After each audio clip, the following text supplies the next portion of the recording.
Otterina, Trina Bonaventura. Missing July 30th, 07. Vogelsang High Sierra Camp, Yosemite National Park. Age at disappearance, 80 years.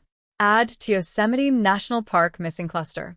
Information gleaned from reports obtained via FOIA. Don't let the age fool you.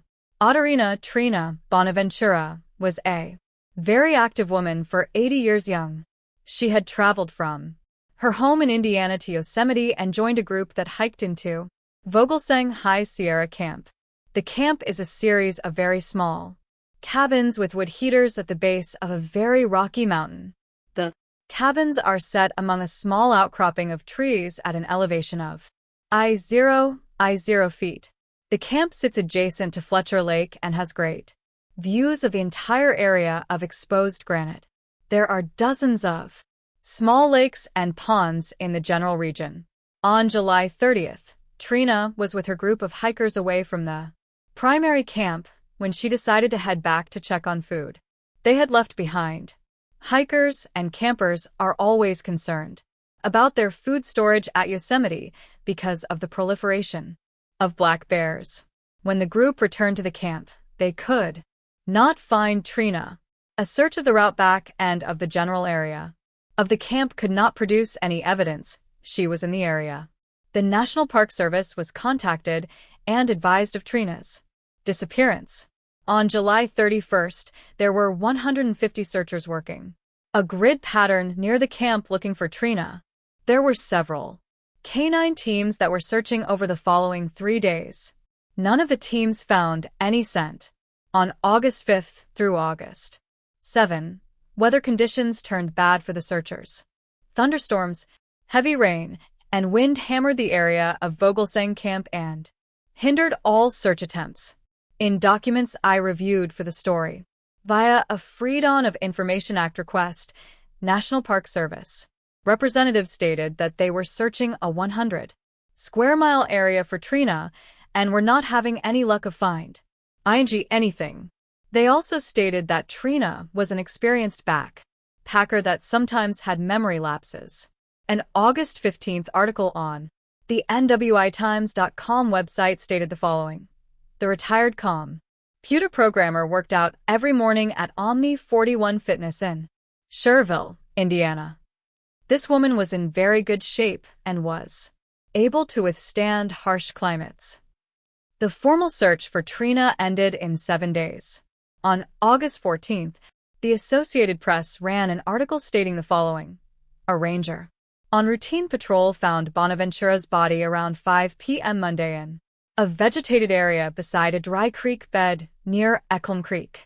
This area was just 3 miles from Trina's camp by air, but unreachable via established trails, said park spokeswoman Adrienne Freeman.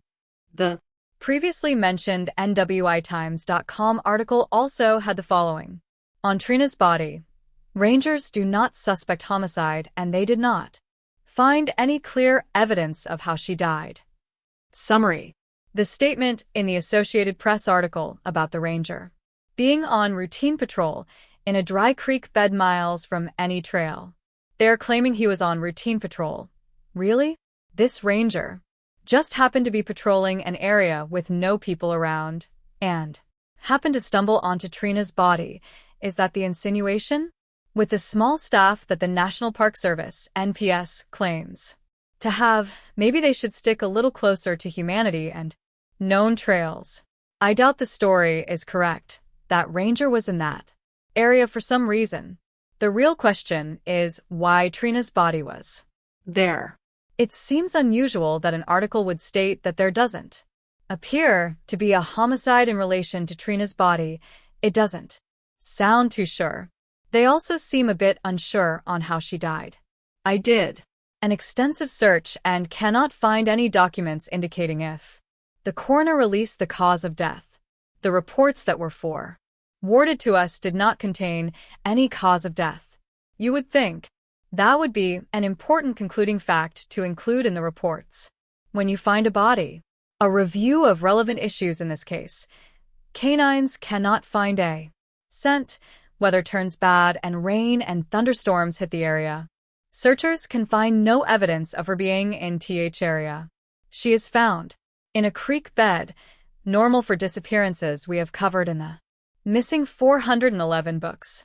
Something the searchers for Trina surely didn't know was that Stacy Harris, 14 years, disappeared approximately 3 miles southwest from where Trina was camped. Stacy was ing at Sunrise High Sierra Camp and vanished on July 17 in 1981, 26 years and just 13 days before Trina. Stacy's case was highlighted in Missing 41I Western United States and is a file that the National Park Service will not allow us to view. If you drew a straight line between Trina and Stacy's camps, it would cross the Echo Creek drainage and the location where Trina was found. Coincidence? The drainage is also the approximate mid-point between both camps. The National Park Service has told the Cannon Project that they do not track missing people and they do not have lists of missing people. I think it would been helpful for the searchers looking for Trina to know that at least one other person had vanished inside the grid area where they were looking. Another interesting case tie-in is how many other people have vanished in this same area as Stacy and Trina.